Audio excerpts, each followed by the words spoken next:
जी, आज हरदा प्रवास पर आप पहुँचे हैं और क्या कुछ भीम आर्मी के आपके सदस्यों से मिले, क्या कुछ रूपरेखाएँ आपकी जो है आगे बनी हैं? देखिए, पूरे प्रदेश के अंदर बाबा साहब डॉक्टर भीमराव अंबेडकर की प्रतिमा लगाने के लिए ग्वालियर हाई कोर्ट में हम लोग संकल्प यात्रा निकाल रहे हैं।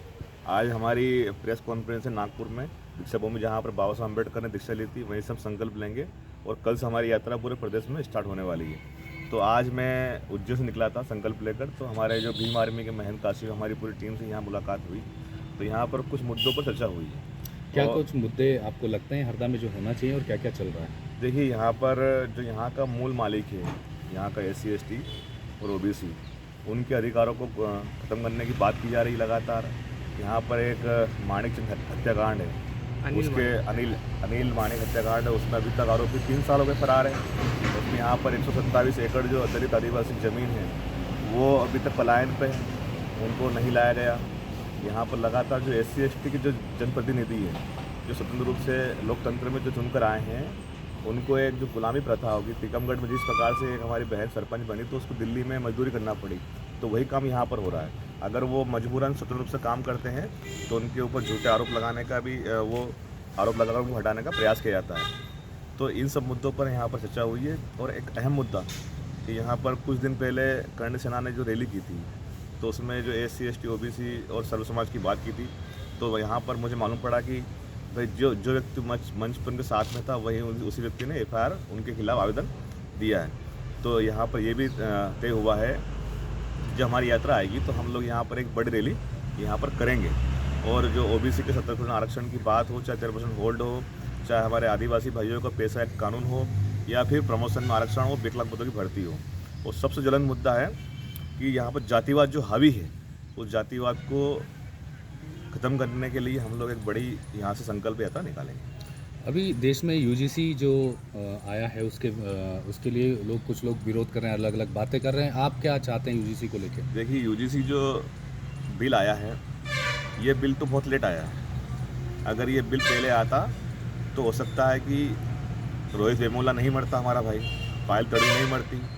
आज भी अभी भोपाल के अंदर आप देखेंगे कि एक और हमारी नर्सिंग स्टूडेंट हॉस्टल में फांसी के बंदे पर लटक गई। तो ये बिल अगर पहले आता तो इस प्रकार नहीं होती।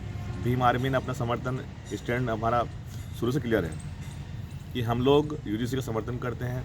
कल हमारे भीम आर्मी चीफ चंद्रशेखर जी ने आगरा की रैली से भी ये आगाज़ कर दिया है कि अगर सरकार टालमटोल करेगी, ये सरकार इसको लागू नहीं कराएगी पूर्ण रूप से, तो फिर हम सड़कों पर उतर कर इसका समर्थन में इसकी रैली हम लोग निकालेंगे।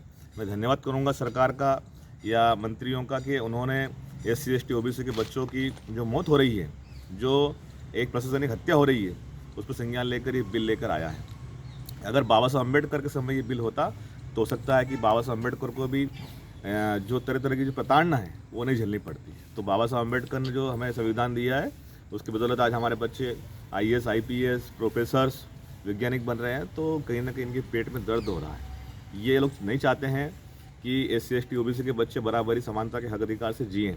ये लोग नहीं चाहते हैं कि भारत के अंदर कोई भी दलित पिछड़ा आदिवासी के बच्चे वैज्ञानिक बने, तो उनको रोकने का ये काम कर रहे हैं। और इसके बिल के विरोध में वही लोग हैं जो लगातार, चाहे OBC के आरक्षण का विरोध किया उन्होंने, चाहे SC ST का विरोध एक्ट का विरोध कर रहे हों, चाहे 1 लाख पदों की भर्ती का विरोध कर रहे हों, चाहे हमारे देश में अंतर्जातीय जो विवाह है, जो संवैधानिक अधिकार है, उसका विरोध कर रहे हो, ये वही लोग उसका विरोध कर रहे हैं UGC का। अभी मध्य प्रदेश में कई जगहों पर देखने को मिला है कि दलित नेता जो हैं उन पर लगातार हमले हुए हैं और उन्हें झूठे मामलों में फंसाया भी जा रहा है। 2 जगह पे मामले देखने को मिले हैं, तो आप इसको लेके अब क्या कदम रहेगा? एक खातेगांव में देखने को मिला, एक नेवाई में देखने को मिला।